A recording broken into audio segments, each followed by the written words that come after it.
अध्यक्ष साहब इजाजत है जी। आदरणीय 52 पालों के हमारे प्रधान श्री अरुण जेरदार जी, मंचासीन समस्त मुख्य अतिथिगण और मेरे सामने पिता तुल्य बड़े बुजुर्ग, युवा साथी और प्यारे बच्चों, मुझे यहाँ बोलने का मौका दिया सरपंच साहब ने, बहुत बहुत धन्यवाद जी।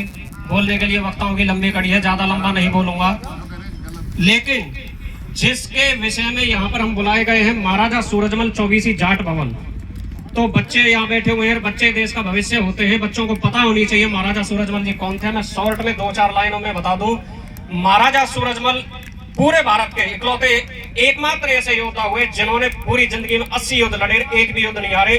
अपराजय योद्धा अगर पूरे भारतवर्ष में कोई थे तो महाराजा सूरजमल जी थे। महाराजा सूरजमल जी को एशियाई प्लेटो, जाट, अफलातून और अपराजित योद्धा कहा जाता था। उनको और उनकी गुणगान की बखान करना बिल्कुल ऐसे है जैसे सूरज को दीपक दिखाने के लायक। बिल्कुल उनकी जो कीर्ति थी चहुं ओर फैली हुई थी। क्यों? क्योंकि आपने देखा होगा, पढ़ा होगा, सुना होगा, लेकिन गौर नहीं किया। गौर मैं करवाता हूं सरदारी, कुछ उन्हें गौर किया होगा। गौर करने लायक बात यह है कि पूरे भारत में दिल्ली चढ़ के गई थी, मुगल चढ़ के गए थे राजाओं पे, और राजाओं ने अपना राजपाट बचाने के लिए, सिंहासन बचाने के लिए उनसे युद्ध किया था या फिर आत्मसमर्पण कर दिया था। लेकिन पूरे भारतवर्ष में यदि मुगलों पे किसी ने चढ़ाई की तो वो एकमात्र योद्धा महाराजा सूरजमल जी थे, और वो भी अपने लिए नहीं सरदारी, दूसरी बिरादरी की बहन बेटी की इज्जत बचाने के लिए, ब्राह्मण की बेटी हरदौल की इज्जत बचाने के लिए। बहुत बड़ी बात है दूसरों की लड़ाई अपने सिर पे मोल ले लेना।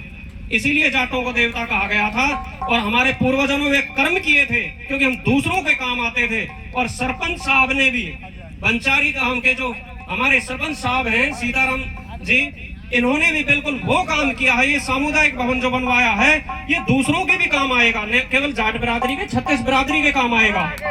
और सीताराम सरपंच जी के बारे में एक बात बता दूं कि नेता बहुत देखे हमने अपनी जिंदगी में, भाई सीताराम सरपंच साहब से नीचे नीचे। कैसे जी? उदाहरण देता हूं, आप भी समझ जाएंगे।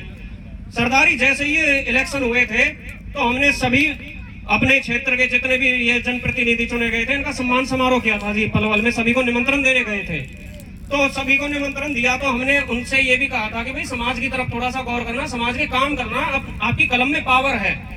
तो इनके आगे एक बार ही जिक्र किया था, और यकीन मानना दोबारा कहने की जरूरत नहीं पड़ी थी। शीशपाल कड्डन चेयरमैन साहब के घर के बाहर की बात है, और पूर्व सरपंच मर्रोली के भी वहां थे, उनके सामने जिक्र हुआ था। उस दिन की बात है, कल परसों की बात है, फोन ही आया सीधा कि भाई साहब आपकी समस्त युवा टीम साधारण आमंत्रित है, जाट भवन बन रहा है जी बंचारी में।